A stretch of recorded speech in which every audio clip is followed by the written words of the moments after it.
right before we were going to start filming, we got that notice this morning that Roe v. Wade was officially overturned by the Supreme Court. Wow. So for those, I'm speaking for the people that stopped at a second grade education. What does that mean, and what are the implications of that? So pretty much, I think that I believe that abortion, as in terms of its like federal protection, has just been overturned. So now the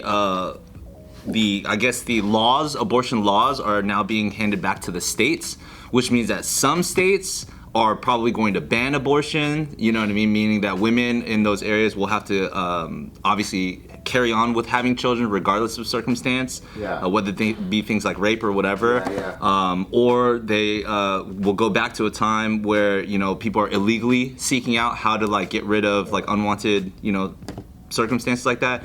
I think mostly Democratic states will kind of like be in the same pocket. They'll still be able to make the decision to like legalize abortion for women and stuff like that. But federally, they're like, I don't want to deal with this shit. You guys deal with it. Yeah, no more federal protections. So is that, I guess for someone that doesn't understand, is that bad? Is that a step forward for people that want abortion to be legal, or is that a step backwards if they put it back in the hands of the state? I think for women, it's definitely a step back where they're not in control, or they The don't women have in the decision. Bible Belt states that will make it illegal to have an abortion. They'll probably suffer the most from this. Yeah, but I don't know. It's because there are stats about how whether it's legal or not, the people that want to do it will do it, and then they'll start doing it in ways that are like Unsafe. bad, like the coat hanger method or some fucked up shit. There's always going to be the they worst had- alternative. Before, when the abortion was not legal and like done in clinics and stuff, they were doing them in fucking like vets were doing it in garages and shit, you know? So like, How come no one had the idea to make the states look like a checkerboard, where it's red and blue? So if you need to like do certain things, it's like, get the fuck out of this one. skip over here and then skip back. You know, like if you want to do this, then you go over here. Like, you know, when you go king me, and all of a sudden your check can go wherever the fuck it wants. Then it just looks like Canada versus Mexico. Chess checkers game. There is, I saw a map like that of which states will probably like make it illegal and which states would like just keep it the way it is now, and then we'll still have the same clinics and all that, and it's mainly all the West Coast states. So it's California. That's all legal. Abortion's legal. They'll keep it. Hawaii, stuff like yeah, that. Hawaii. All the from Washington all the way down, including Nevada, and then like, but when you go like to Idaho, Classic America. yeah, more middle, all the way down to Texas, and then, but some of them actually that I thought were gonna be like super red, we're in the middle. Oh, okay. Yeah. So does it kind of align almost perfectly with like liberal and conservative? Yeah. So then it's very clear like which ones are my body, my choice, and which ones are. What's crazy is like growing up, you know how like as you evolve as a human being, your thoughts and opinions and positions on things also change. Mm-hmm. I think since I was a kid and I heard about abortion, I've always had the same like feelings about it since I was I don't know, maybe like 11 or 12 until now. Because I think the most extreme circumstance I always think about is people that were raped, they have to keep it, right? Even if it's ancestral rape, they have to keep it. And I'm like, why? Or I also know it takes a whole community, a bunch of tax dollars to raise a kid. So if someone accidentally, who wasn't ready for it, like, you know, when I was in junior high, there was like 2 girls that are 13 that have kids. Yeah. I'm pretty sure those kids are in the right environment to be model citizens. I'm like, why would it? Who are the people that are 100% against it, and why? Yeah. So that I could The understand. argument that I hear from people that are against it they typically are like in the super conservative Christian states. So it's like a morality issue. Huh? For them, it's a issue of like everyone has a chance because they're God's children, and we should give them that chance and not condemn them, and they feel that it's murder, right? So if you grow up in that, So you're almost doing God's work by. you're protecting God's, like, because it's not this other person's kid, it's actually like a living being that's a part of God. Right. So it's like you have to protect them too, because you have to give them a fighting chance, even if they grew up in a shitty circumstance. Even if they're a result of ancestral rape, it's like that's. Yeah, it's life is life, right? God's plan, life is life, whatever. So yeah, but then I think, yeah, you know, the more atheist point of view is more like that's a pretty high probability where you're actually like Doing more damage. by letting them live, and then maybe they might live a life of suffering. Now, obviously, we can't guarantee that because we just don't know what the future will be. Impacting the mother who gives birth. You know what I mean? Yeah. It's like chances are, well, I'm not gonna fucking speak on statistics, but like let's just say like a young girl in that situation wants to get an abortion but can't anymore, with the morality of like making sure that God's children or life goes on, but then now this girl's maybe dreams or ambitions or lifestyle or anything like that are completely different. Yeah. It's changed, and it's obviously focused on motherhood and like, you know what I'm saying? So it's a very very hard. difficult case by case concept, but Yeah, because you can't make a blanket rule for something that is so circumstantial, because you can think about it as like, okay, well, some people will say I'm against abortion in the form of used as a form of contraception. Like some people will maybe they'll have unprotected sex throughout their youth and just like party all the time, and then they'll just be like, oh, easy, I'll just go get fucking abortion or whatever. But I mean, but also you can argue the other fact where there is in the book Freakonomics, where they found out like the reason for the crime rates decline was when abortion became legal and unwanted pregnancies from young single mothers in lower income areas didn't exist. So then they didn't grow and raise children that ended up joining gangs and all this stuff. They couldn't support either, too, right? Yeah, and then so maybe these women were able to further their education and get out of the ghetto or whatever they needed to, and then change their situation, and then maybe they started a family or whatever. But the statistics are there for that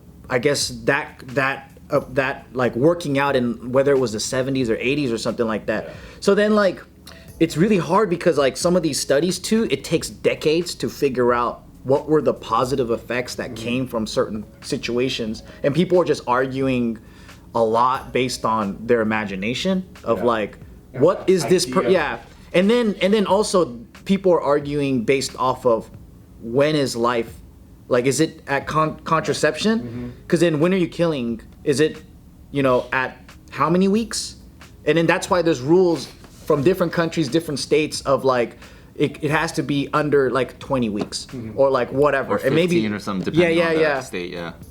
And then there's just all these different. It's not a gray area. It's so different, The morality thing is kind of interesting too, because like growing up in Seventh-day Adventist religion, for example, it is a blanket opinion you're supposed to have. Like it's unthinkable to even be in a religion and then have an opinion on abortion. It's like, no, obviously we all don't believe it. This is the right way to think about it. There's a right way to look at it. So you're not going to get varying opinions from one. Did little Ryan ever go, but what if? And then you give a circumstance or no? Well, that's why I think it's interesting is that in that religion, we're all supposed to not even think about it.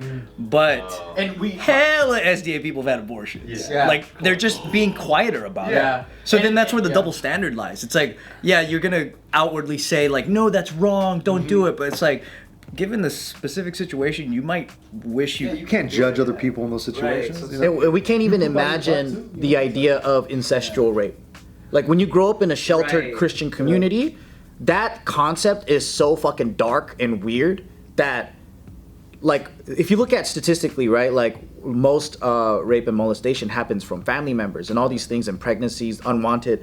Not the majority of abortions come from that, but that even concept is hard to fathom when you grow up in a very controlled Christian community. So then maybe, the people that are making these statements and voting a certain way or whatever, if we stuck to the church, I'm pretty sure I wouldn't even consider that fact. I would just be like, yeah, it's wrong. Yeah. And I vote against it. We should save all Not lives. exposed to the creepy uncle or whatever. Or those You don't think in those terms, so you don't know that kind of stuff exists. You just think cute lives matter, and that's it. Also, if you were to accept and believe in the ideology of like the governing body and like democracy, I can see, and I'm not saying I fully agree with this at all, but I can see like the court's opinion or overturning this being like, well, we're putting the power back into the hands of the people and their elected officials in their own spaces. You know what I'm saying? Because it's like,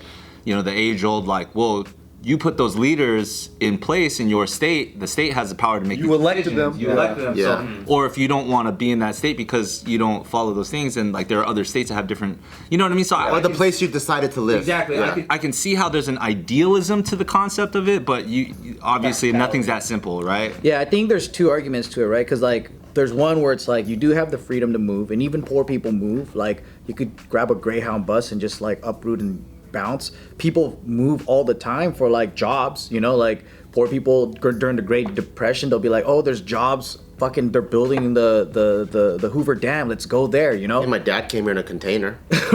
Your dad swam to Hong Kong, literally, right? Yeah.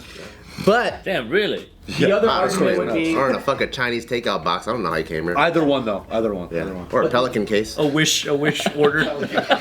With a A camera. Pelican case is a little bit of an upgrade, I gotta admit. Because they got the foam. They got the foam inside. It's like, this is great in here, man. It's like a human-sized Pelican case. Yeah, what the fuck? How'd your dad get here? Amazon Prime?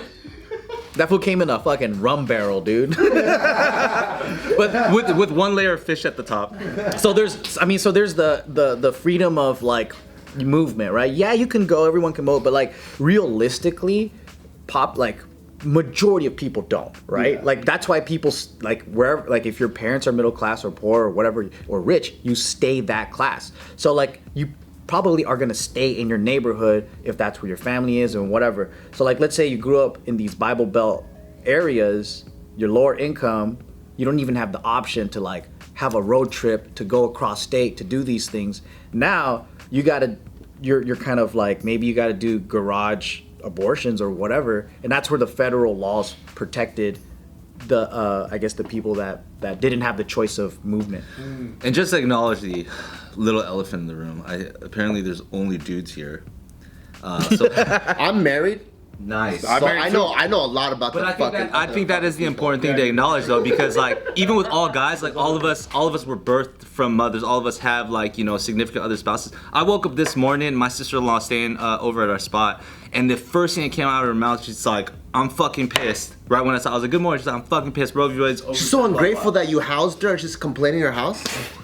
Maybe. It's ridiculous. But you know what I mean? So it's just like even people in proximity, or we're obviously in the dance community. In the dance community, like 99% of people are more on the liberal side for, I think, And even the dudes are more feminine too. some, yes. But I think the point is, you know what I mean? It's like it affects your community, it affects the people, it affects us in different ways. And obviously we support and take the position of our loved ones, you know what I mean? So I think that this is a very, very still like impactful type of situation, even for men, because you have relationships with women. It's gonna impact them, you know? Did you guys ever have that talk like when you were just like dating around or whatever, just with your partners, or like had scares about like, oh fuck, this might have to happen, right? Yeah, we were like team. Every single one of my girlfriends, we had like team abortion if it happened. Yeah. We never like had to do one, but it was like if shit ever, like you're always brainstorming emergencies or whatever. It's like every single one of my girlfriends was. I mean, the closest I got was like, plan B. Like, oh shit, I busted. Like, oh fuck, I gotta go get this shit tomorrow. But then I've had that conversation, and I think early on, like let's say from like high school, maybe even into college, right? I was actually okay to being a dad because I didn't know what it took to be a dad. So you're like extra confident when you don't fucking know shit, right? And you're ready to be a father at 17 years old because you just think, man, I sell drugs, I make more than all my friends and shit. You fucking stupid. I make $400 every time I go out and sell. So I was just like, I could take care of babies and shit, right? And then so like I was like, yeah, fuck, like I got little cousins. I thought I was being the man by going, man, if you have a kid, I'll take care of it. And then I was like, but it's your choice, because I was like, ultimately, whatever you want to do, it's your body, like whatever you want to do. If you want to have the kid, fuck it. I decided to bust, whatever. But then the older I got, it actually changed. So I would say like in my mid 20s and on, I would just be like, oh, please, like, we're not ready for this. Because I was thinking about, can we afford this commitment? And do we have the time to do this? And we have dreams we want to pursue. And I just started thinking more about like the future. And I saw a kid as a burden in my mid to late 20s. And then I was like, damn, I'm gonna start wearing condoms now. Just all the time. But I mean, those decisions are still stupid. Whether you're 16 or 25, those decisions were both still fucking stupid. Because there's no prediction of the future. There are people that became extremely successful when they had kids at an early age. There are people that, are complete losers with no kids, right? So like, I don't know. Those are all just like it's all based on imagination. There's no guarantees. Circumstances for sure. Maybe there's just this broader ideology that all of us are like first generation Asian too. Like our parents came here, and there's this concept of like the land of freedom and stuff like that. So in a lot of other countries, we get that abortion is illegal. It's not a conversation. You can't do it. Blah blah. And maybe there's some sort of like hope that in a land of the free, things could be free. I know that comes with, it's a double-edged sword. There's also issues with that. But maybe if there was like a space people could have, like America kind of was that beacon for a lot of reasons. That's the whole point of America. Yeah. And so you think if Roe v. Wade was overturned, that was a 50-year ago decision. All of us, none of us are 50 years old, so we've never known a life without an option like that, nor have our significant others and stuff. So it's way more of like you said, like it takes a long time to understand the ramifications of something, and we are just in the generation where we're finally, for the first time, women our age are like, I can't do this. I was born into this. You know what I'm saying? True. So It feels like we're taking a step back. Right? I wonder if it's just going to keep repeating itself. Probably. Yeah, it could be. Oh, that's true. Because this is something that people are probably going to always have really strong opinions about. Yeah. Always. In a generation. Also wonder, is religion the real main reason why this happens, or is religion being used? I think so, because if you think about like Western Europe, I don't even think they have this discussion in the way that we do. America is still a very Christian state. Like, we like to talk about how, we shouldn't have separation. I mean, we should separate church and state, right? But we still pray in politics. Like, there would never be a non-Christian president. We're not ready for that yet. the in God we trust, the place your hand on your heart, place very allegiance, Christian here. like yeah. yeah. Because I mean, like in the UK, it's way more atheist. Like they have a church and stuff, but like no one's talking about God all the time, or like even a lot of European countries, except for the Eastern Europeans. So I always wondered, if it really is truthfully the religion, or if it's a kind of a tool that's vehicle being to get your- being kind of used. It's probably both. Both. I think it's both. Yeah, for sure. Because we've seen both. It's an easy way to keep like that sentiment in people's brains, Right. And it's like being reinforced through community and religion at the same time. It's also cherry picking what people should be guilty about. 100%. It's like the weirdest thing is like in every Christian religion, it's like there's no one without sin. So, but then people are just like, no, being gay is way worse. But I also think America's massive, right? And we have so much diversity in culture, and we're all trying to make one rule for like. Imagine having a country where you can't have. It's difficult, dude. It's like, how are you gonna have like, what do you call the Muslim law? The one that Sharia law. Sharia law. Try to combine Sharia law with like atheist, straight up Western ideology, and then you have conservative Christian, and you have like all these things put together. It's like, dude, what? I mean, America doesn't have Sharia law, but it's that difficult. How you gonna put it all together? That's fucking, I don't know. Diversity might not work. It's also a naturally occurring thing that like, I mean, this has nothing to do with like Roe v. Wade, but like, it's a naturally occurring thing that the better things get, like let's say everything became totally serene, the next generation is gonna pop up and complain about everything. Yeah, definitely. There's no perfection. There's no perfection.